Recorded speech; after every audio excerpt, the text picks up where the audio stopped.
This is the gospel of the Lord. Praise to you, Lord Jesus Christ.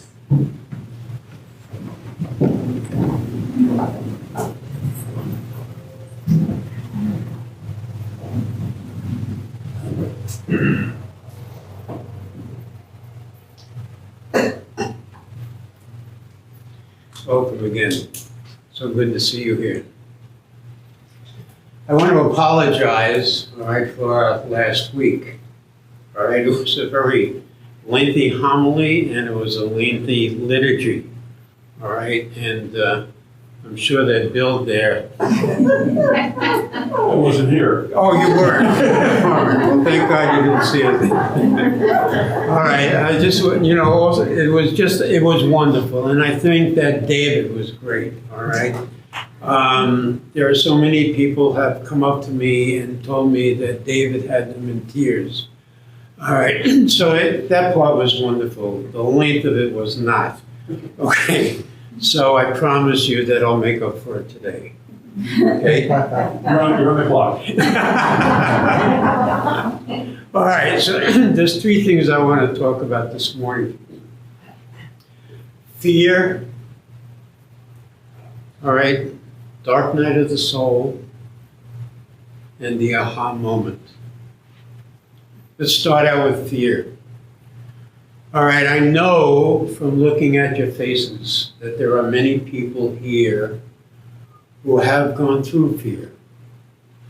All right, because I know that many of you have shared with me, all right, that you are either going through chemo, you've been through chemo, all right, you faced the diagnosis of cancer, all right?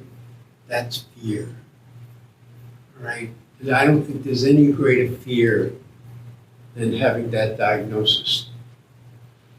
I experienced fear this year. Number one, I have prostate cancer. 2, I have COPD. 3, I have diabetes. 4, I have high blood pressure. All right? So my chances of surviving COVID were next to nil. So I have fear. All right? I think that all of us have experienced fear one way or another. All right, and what I would like you to reflect on, all right, is the fear that the apostles and Jesus' family felt in that upper room. Now remember,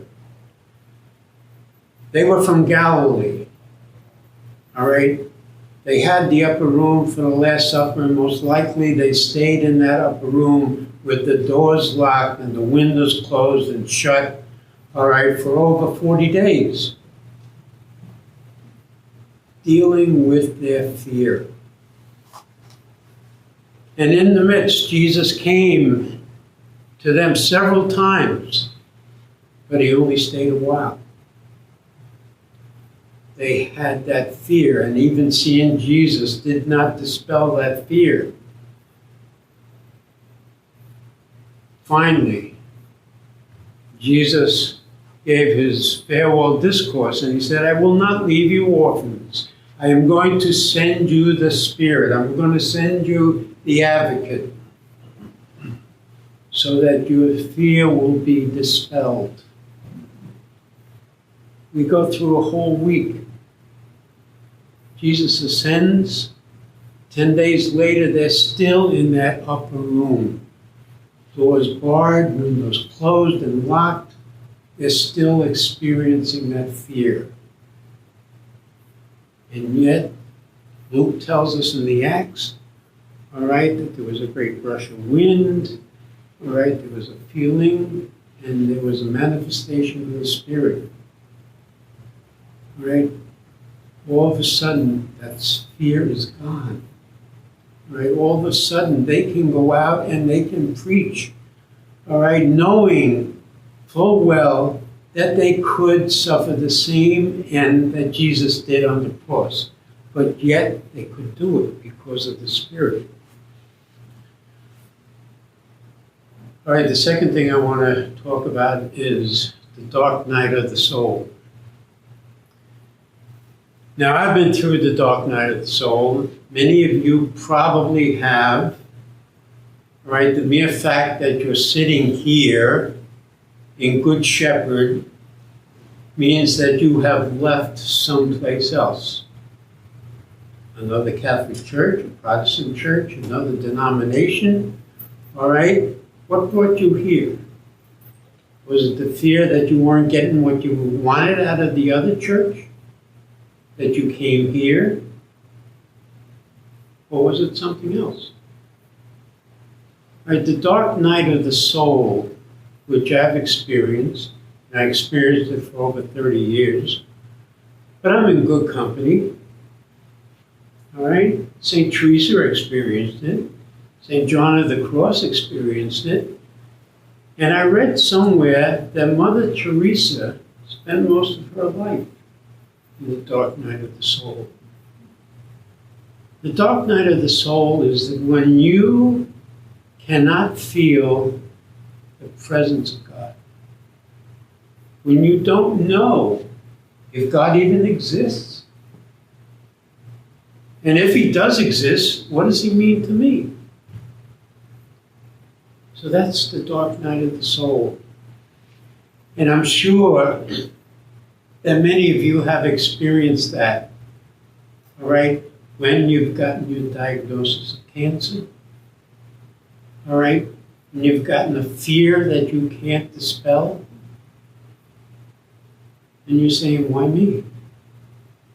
What did I do? Why me? I went through that. So I want to tell you about the aha moment. During my period of the dark night of the soul, and I've told you this before, and I hate to bore you over and over again with it, all right, but it means so much to me. All right, Bernie invited me to Arise. My very first session at Arise, I'm sitting in the lower room, what I call the lower room, this is my upper room, with 25, 30 people that I did not know. Drew, Donna, and Terry were there. And at the very end of that meeting, right, Drew said something that was very significant in my life. All right, he says, if you profess to be a Christian, you should be spending 5 to 10 minutes a day meditating. Now, Drew probably doesn't remember that, and I'm sure the 25 or 30 people that were there that night do not remember that. All right, but that hit me. All right, that was God saying to me, listen, Vin, listen to those words. And, you know, like, I have never had a success with meditation. ADD, right? Mind all over the place. So immediately, you know, like I said, under my breath, and it was, screw you, Drew, I'm not doing this. The next morning, I said, you know, maybe I should try again. So I made a commitment that I would give it another try. But in order to do so, I know me, right? If I want to do something, I have to make it a habit, right? It has to be done every day. And I know me, that if I don't do it the first thing that in the morning when I get up, it's never going to get done. It's the same thing with exercise. It's the same thing with everything in my life, right? First thing in the morning. So the next morning, got up 5 seconds and my mind's going, right? Eventually, right, the 5 seconds turned into 15 and, 15 minutes up to an hour. During that time, I'm searching, all right, because I'm still, all right, in the fear of not knowing if God really is there. And one morning, thought pops into my head. What about Paul? We all know Paul's story, all right? Paul was a devout, zealot Pharisee. He hated Christians, all right? And he was on a mission to Damascus to persecute Christians, and he was blinded by a light. Jesus said to him, "Why are you persecuting me?" He says, "Who are you?" "I am Jesus who you persecuted." Miraculously, he's taken into Damascus, put in the house of a Christian by the name of Judas, all right, and spends 3 days in that house, still blinded, and it says that he did not eat or drink for 3 days. What did he do those 3 days? Did he have a presence of the risen Christ for those 3 days? Because later on he says that there are things that the Lord has revealed to me that I cannot reveal to you. So did they have a dialogue for those 3 days? But anyway, what happened was that he's baptized and he becomes the greatest preacher, the greatest missionary that this church has ever seen. What happened? What happened? After thinking about that, then another thought popped into my mind. And there was the thought of Pentecost, the feast that we're celebrating today. You have all of Jesus' friends gathered in this room fearing for their life, even though Jesus has appeared to them several times.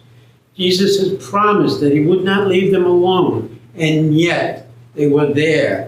After Jesus ascended, they were still in that room fearful. What happened?